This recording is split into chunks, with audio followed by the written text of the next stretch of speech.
Hi guys, and welcome back to my channel. Today I thought I would do an organization video. I did get a few requests on making a video showing how I organize Emmett's diabetic supplies and just to kind of go over his current medications. So I just thought today would be the perfect time to make that video.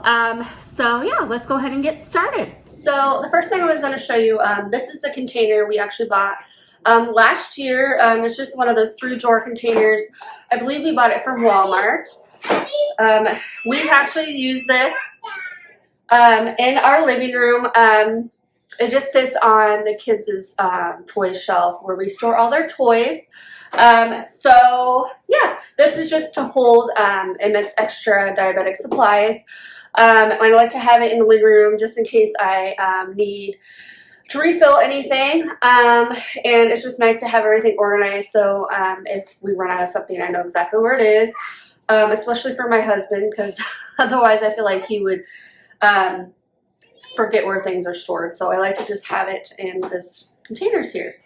So in the first drawer, I have these little containers that I put in there. I actually just put his alcohol pads in these. They do fit really nicely. Perfect size for that.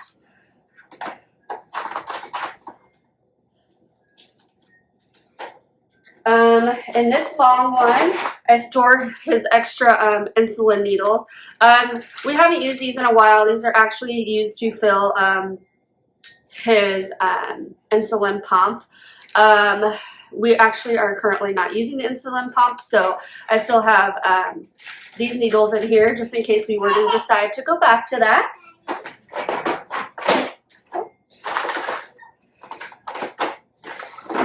In the second drawer here, I have his Omnipod supply stuff, and that is his insulin pump that we are currently not using.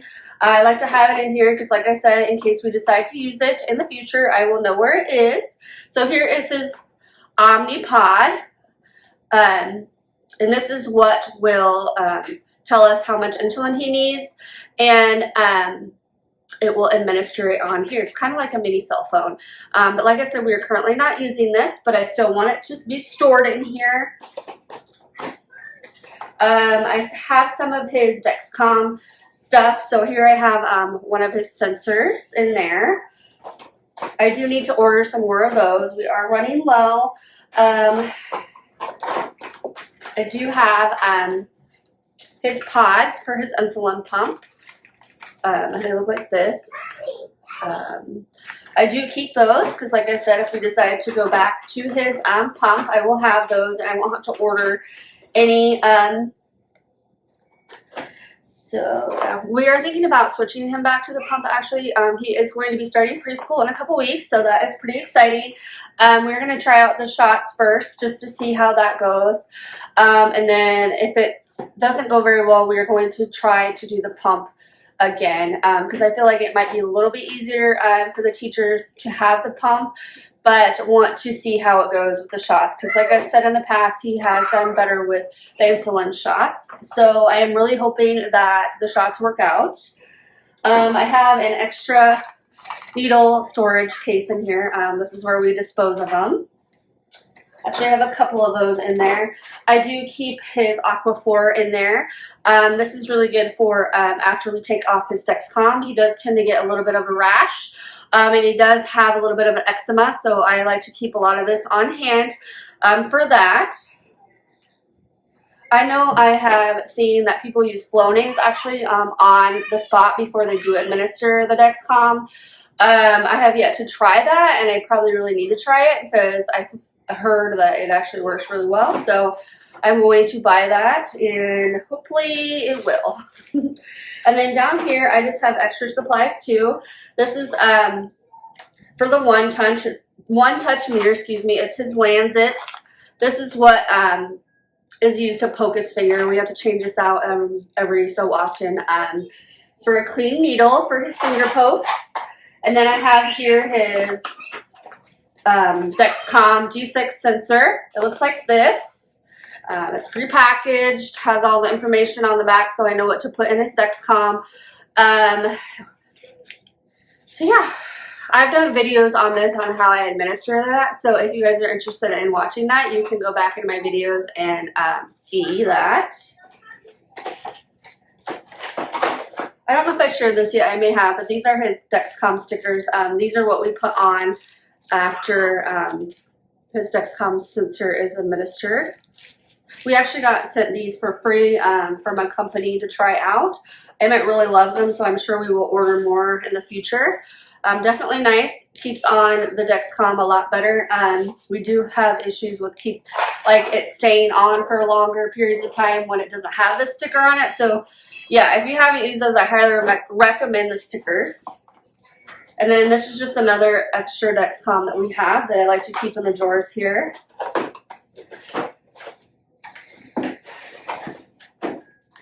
And then that is all that we store in the drawers here.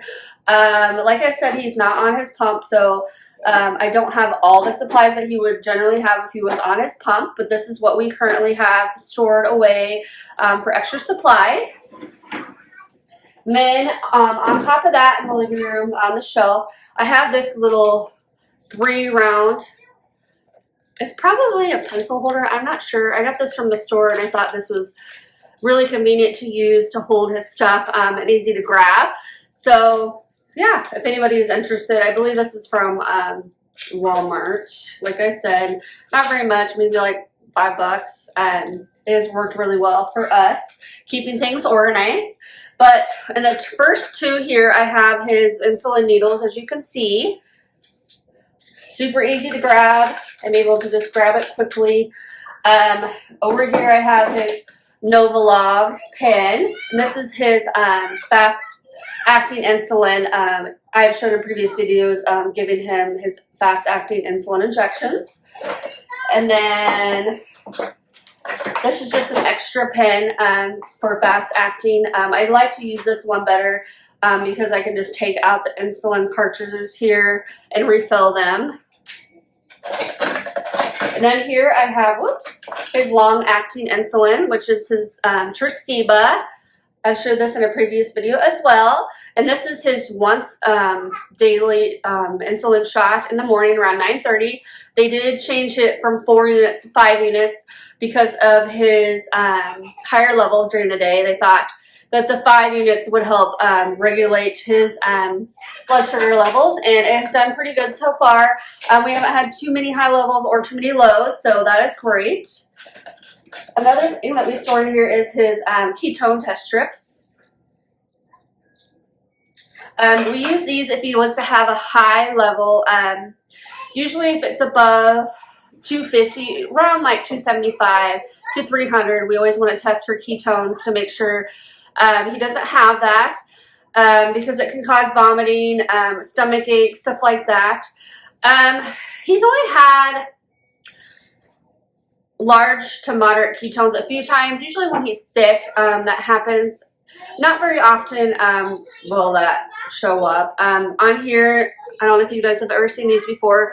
It has a little chart on there that we look at after he does the testing.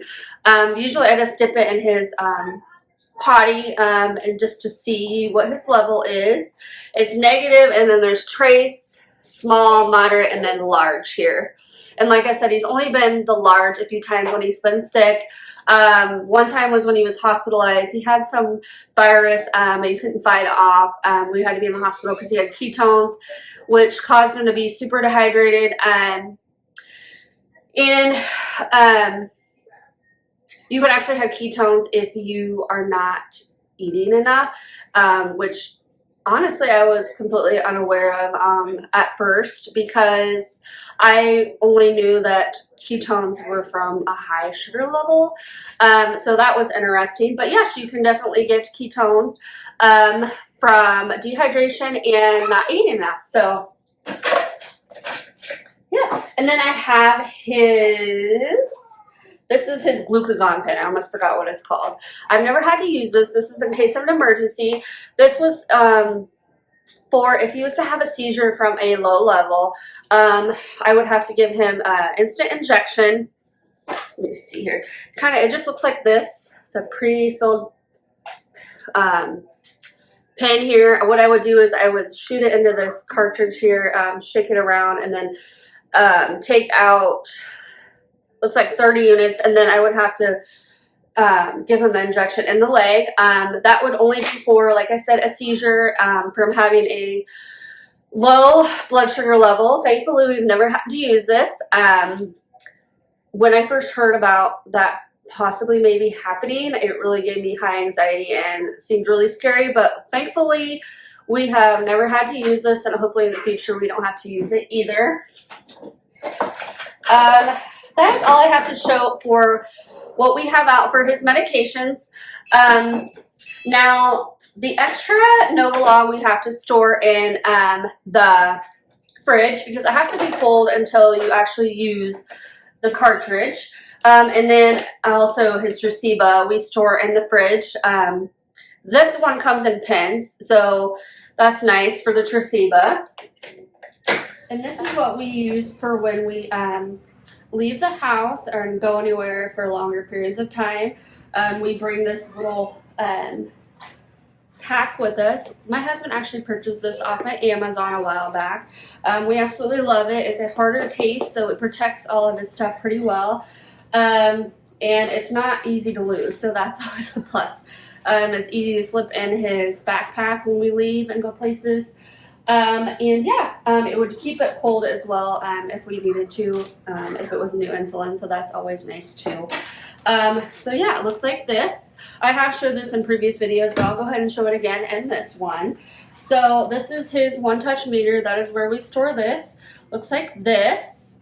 This is what we use if his Dexcom was to fail and we needed to check his finger.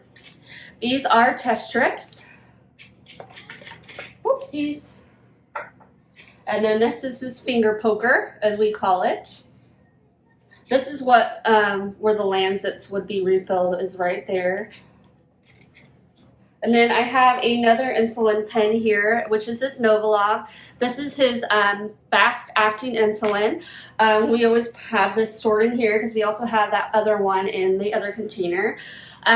We don't always pack his Tresiba because usually we give him his Tresiba before we go anywhere. Like I said, it usually is around 9:30 every morning, so we are able to give him that shot before we do go anywhere. However, if we needed to pack it, there's another slot to slide it in here. There's stretchy bands here. We store his insulin needles in this little pocket right here. If I can show you here. It's a nice little pocket. It unzips right here. And then up here, I store his alcohol swabs. And then this is his, hopefully you guys can see this okay. This is where we would store his used needles. It's a nice little case. Just opens and then you can just pop them in. Keep them safe there so nobody was to get poked. And then also, if we were to leave the house, we would put his ketone strips in here and then his Dexcom. And then I always pack an extra Dexcom sensor in case it was to fail and we wanted to put on a new one. If not, like I said, we have this one-touch meter. I can check his blood sugar level with that. I'm trying to think if there's anything that I'm missing. I believe that's everything. We also would put in here a few snacks. I like to pack some gummies that are around 16 grams of carbs for the package in case she was to have a low. Or I would pack a juice box that had 15 grams of carbs for that. And then I usually always pack Propel, which is 0 carbs. I have mentioned that in the past. If anybody is looking for a good drink for their child or themselves that has limited carbs or no carbs, Propel is a good option because Propel has 0 carbs, so obviously it's not going to make your level increase. My son drinks a lot of it, which is nice that he likes that because it doesn't bring his blood sugar up and we don't have to give him shots constantly for that.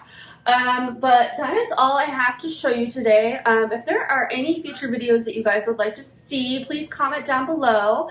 And I really hope you guys enjoyed this video. If you did, please give it a thumbs up and don't forget to hit that subscribe button. Thank you.